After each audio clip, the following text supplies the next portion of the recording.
It's not about an end result.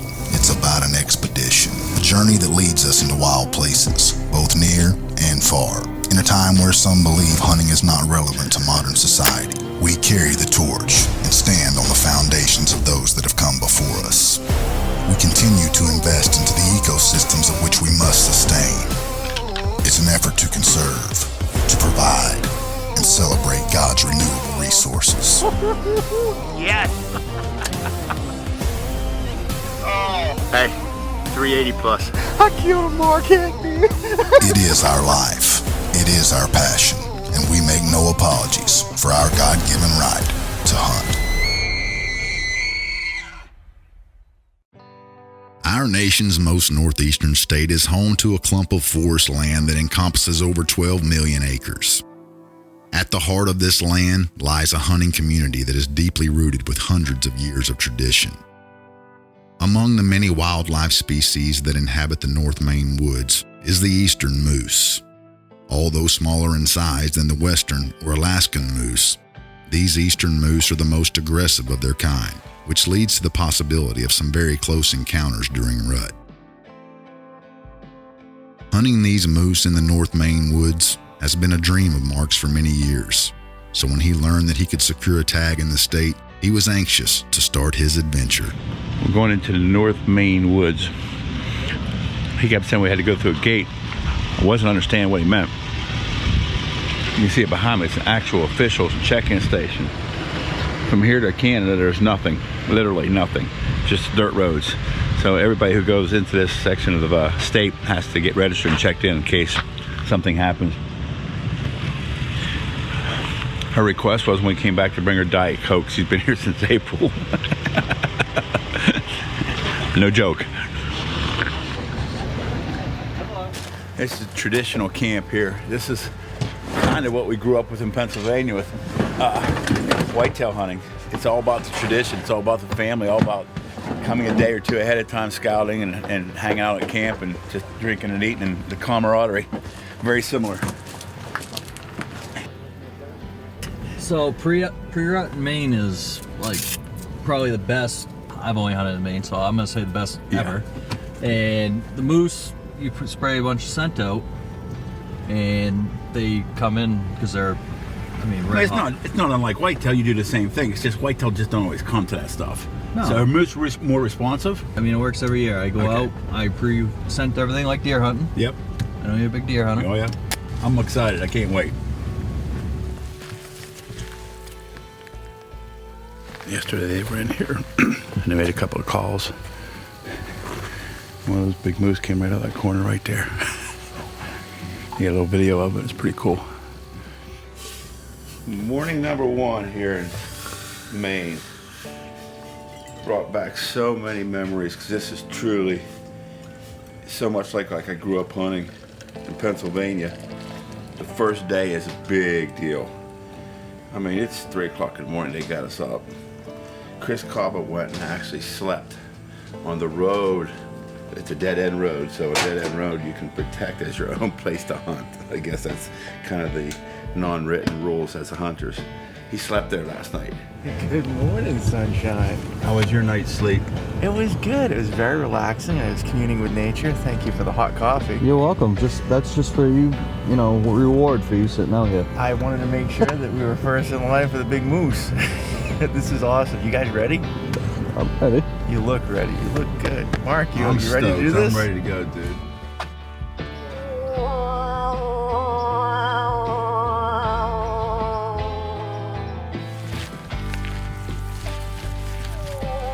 Shortly after leaving the truck, making a few calls, they heard a moose in the trees making his way towards them.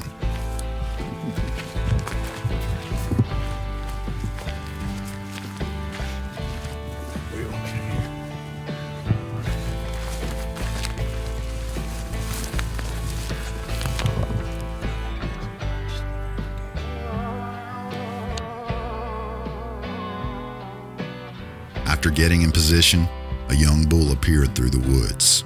Although this wasn't what they were after, seeing a moose respond to the call so early in the hunt was very encouraging. Let's go try another spot, boys. pretty exciting though. I think I was that close. The Given Right is being brought to you by Bare Bone Outdoors, Bone Collector Game Calls, CVA, Dry Shot, Fission,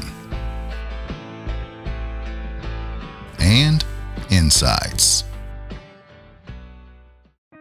Morning number 2. What time did they leave last night? Do you know? 2 in the morning. At 2 in the morning. Instead of sleeping over like he did last night, Matt actually left at 2 o'clock in the morning to kind of reserve our spot, as we call it, out in the woods. They park in the middle of the road there to keep other guys from coming down. This public hunting is really aggressive, and especially at these moose tags. So they've been out there since 2 o'clock. Jack fixed them breakfast, got sandwiches and coffee for them. So we're gonna bring them some breakfast and go meet them. It's what time is it? About 5 o'clock. 5 o'clock. So they've been out there for 3 hours already, just sitting. Got to feed them.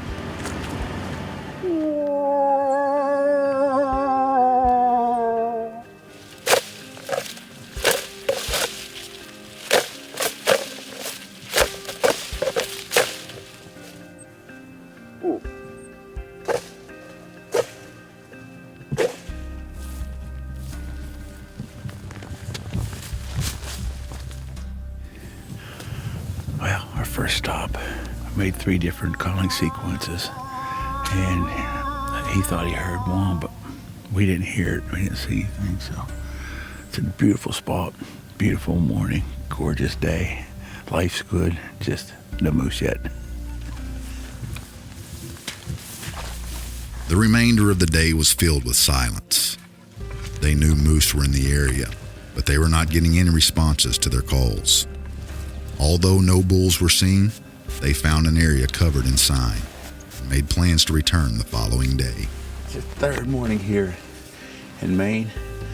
I don't know if it's a good sign or not, but last night on the way home we saw moose on the road. Actually, I almost hit it. And then this morning on the way in, they saw actually shooter moose just up the road from here. So it's nice and cold, 31 degrees. It's clear. Had frost on the ground this morning, so it actually feels like hunting.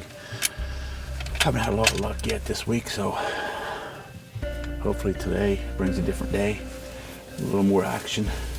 I'd really like to call one in, whether it's a shooter or not. It's kind of irrelevant. I'd like to just get up close and personal, see one come in, but so hopefully this morning is the morning.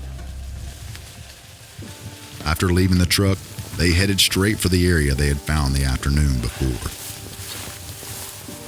Looks perfect, smells perfect, sounds perfect.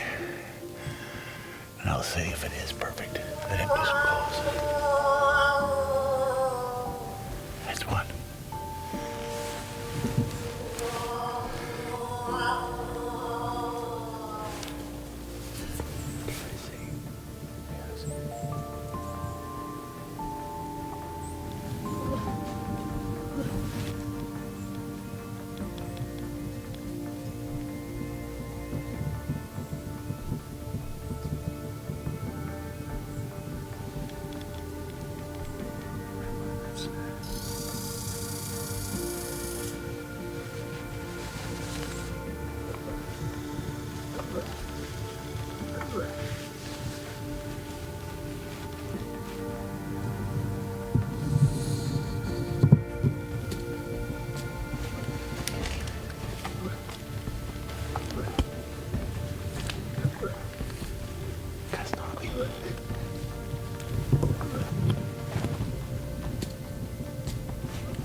Unfortunately for Mark, the only small window he had was hidden from the camera by a tree.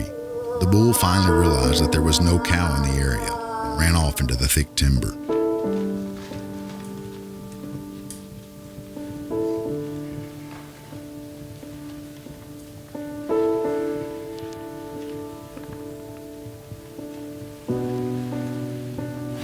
The game's over. I knew we should have moved over.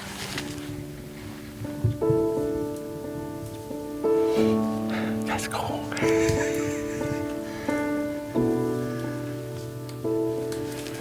Couldn't get a shot at him.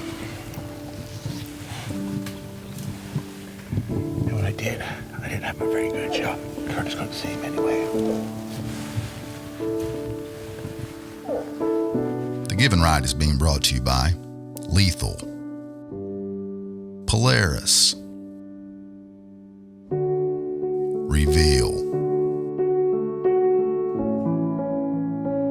Scrape Fix, Swagger, and Tacticam. Our first bull up close and personal. Still couldn't get a shot at him. I had one little window to shoot through. I drew back. Curtis called me off. Couldn't get a good look at him, so. But we were up and close and personal. After Mark's encounter with this bull, the next several days proved to be tough. Many miles were walked in an attempt to find another bull. As the rainstorm moved into the area, causing the moose to hunker down, Mark's chance of success was significantly lowered until the storm moved through. On the 5th morning of the hunt, Mark made the decision to reach for his rifle in order to increase his likelihood of filling a tag. It's our 5th night here. Tomorrow's our last day. Where we called that bull up to the edge of the road last night and never really got to see him. Actually, I take that back. Matt saw him for just a glimpse, and he is a big, big bull for up here in Maine. The actual bog it came from. We are cutting in on the backside. It's a long walk through a lot of wet brush, heavy, thick stuff, but when we get down to the backside of that, sit there, we're just gonna spend the rest of the night there. We know at least he's in there, and we heard another bull in there, so, and there is just all kinds of sign through here. I mean, this is the most time we've seen the whole trail. There's beds, there's scat, there's breaking limbs and stuff everywhere, so we're gonna be in the middle. It's just, how hard is it gonna be to get there? I'll give you a look.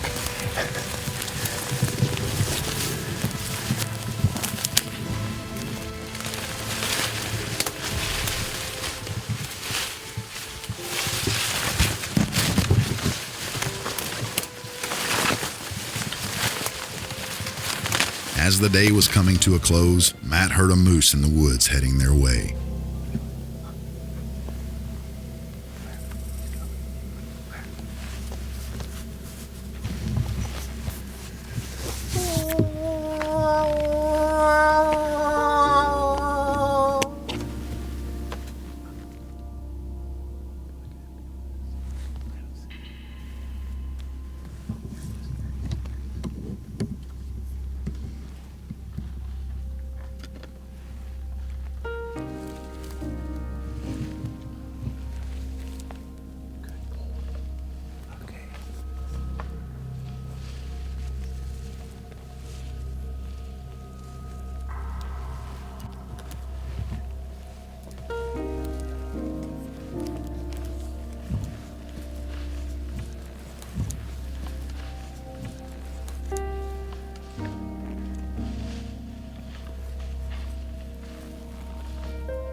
You ready, Curtis?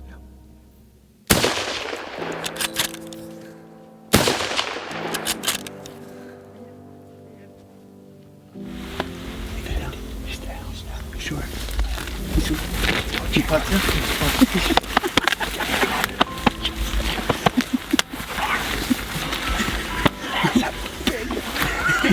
That is a giant moose.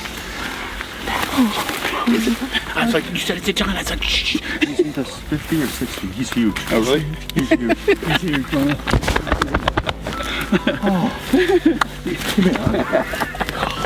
That's awesome. This is the we went down. I couldn't see. This is what we Drilled him first. Actually, first look. Yeah, okay. This is what we said, like. This is public hunting at its finest or its worst, whatever you want to say, however you want to put it. This reminds me of Pennsylvania, the first day of deer season, trout season, where there's hundreds of guys in one hole, and deer season, whenever there's trucks everywhere, people road hunting, and we're like, we got to get into the woods. You set up a great plan. We called him in to the edge of the woods yesterday. He looked at the maps. They studied these maps all night last night. He said, we gotta walk. We walked about a mile back into the back of these bogs, and it worked. You got right behind him, and he came right from there. Right where I said he was bedded. He was roosted. He's been roosted there all day. Oh, no, I don't want to hear that. The Given Right is being brought to you by Thorn Broadheads, Titan Hunting Blinds, Trophy Tree Stands, Victory Archery, Texas Trophy Hunters, Retay, and Gator Waders. Mark had just capitalized on an encounter with a bull on his 5th day of the hunt. After celebrating the shot, it was time to go recover his bull. Oh, buddy. Let me take a look. Let me see this thing. Oh, yeah. That is a giant. Congratulations, Mark. Nice. Look at this thing. Let me clear. Oh, look how big he is. Oh, that's a good one. Look at those eye guards. Look at the points. Gun's clear. Now that's a moose. Oh, That's gonna be all 900 all day long. That's a, And he might be, he's gonna be close to 60, Mark. really? that's a You're big gonna go from moose. that point where your hand is Way to out that here? point. Yeah. Look at the chocolate rack on this thing. It's beautiful. Absolutely gorgeous. Oh my goodness. Wow. Guys, I don't know what to say. He is huge. Wow. Matt, you made a beautiful play. You and Chris both. I gotta thank both you guys for putting the plan together for tonight on where we're gonna hunt him. Matt called it. They're bedding up in here, and these things are so much like a whitetail this time of the year. I don't know if they're like that any other time, but they won't move. They heard him calling, and for 2 hours we've been sitting here, 3 hours we've been sitting here calling just every 15, 20 minutes. They heard him, they wouldn't even move. And then all of a sudden, right before dark, they start moving. We had another one over here, and maybe even a third one, but in this thick stuff here, I was getting worried though. You guys, well, he's nice, he's nice. I said, I can't even see the tips of his horns. What's messed up is you're a guy that targets a specific deer. You know, you hunt a deer, and this is huge country. But we started our day. We ended our day hunting this moose. We started our day after this moose, and All we day. finished our day with this. The whole moose. game plan talking. This was our deer season that lasts 365 days a year. We wrapped that all up in 6 days this year. Yep, 6 days. That's all you get in the Maine. Yes. What do we say? It's your What brother. do we say, Matt? You get to say it. You get to say it. Don't mess it up. It's your Never- big moment. You never, Apologize Oh my for your God. God-given right to hunt. never apologize for your God-given He right to go choked. hunting. I love you, Matt. Wow. It's a good thing you weren't shooting. With near freezing temperatures in the forecast, the decision was made to return the next morning and recover the moose instead of packing him out to uphold the tradition of bringing them to the check station whole. What a week we had here in Maine. You know, every hunt has its own little idiosyncrasies. A lot of the hunts we go on now, we've been on before, so we kind of know what to expect, what's going to happen within reason, not to kill or anything, but New and different. Yeah, and who we're going with, you know, what camp partners we're going to have, so on and so forth, right? This one, totally an enigma to me. I mean, I had no clue It's different, right? what to expect. Chris obviously explained it the best he could, you know, but it's still so different than what you even explained. I mean, your core part of your stories was there, but It's like you said. I mean, the moose hunt in Maine is as much cultural Oh. it is just a regular hunt. You know, there's Yeah. so much family tradition and just how things are done. You know, the fact that, you know, we even this little piece right here where we're not quartering up the moose because people want to see it. Like, it's a big deal to everybody to bring a moose into town. So we bring them out whole. We go through the extra work of doing it like this. Yeah, and what's cool is if you think about life in general, we're always about what's faster, what's quicker, what's the best. We want change, right? There's always a better way to do it. These guys here said, to hell with making it better. To hell with maybe trying to make a change, or they keep the tradition. And I think that's a lost, I don't want to say art, but it's a lost fashion of what's... It's a lost value. Yes, it's a very, very good word, of what the country is going through, and always will go through. Yeah. Is to keep those traditions. Those are meaningful, to pass those down, to say that your grandfather did this. And I know it's corny, and then your kids are people do this with their family, like their kids remember this. They're going to tell their kids about it. Like, oh, I remember we rode with grandpa, and because a lot of people put their whole families in. A lot of times the person that gets the tag is the grandmother, or it's a great family event. And what's cool about this, Chris, is I can relate this because I've been there. But at the end of the rope, no pun intended for this trip, look what we came out with. Being able to come to Maine and be introduced to their strong hunting culture was a special occurrence for Mark. We often get caught up in filling tags and scoring antlers, and unintentionally neglect the moments of fellowship that are able to be shared in a camp environment. These moments in the North Maine woods are memories that will stick with Mark, Chris, Curtis, Matt, and Jack forever, and the stories they tell will outlive themselves.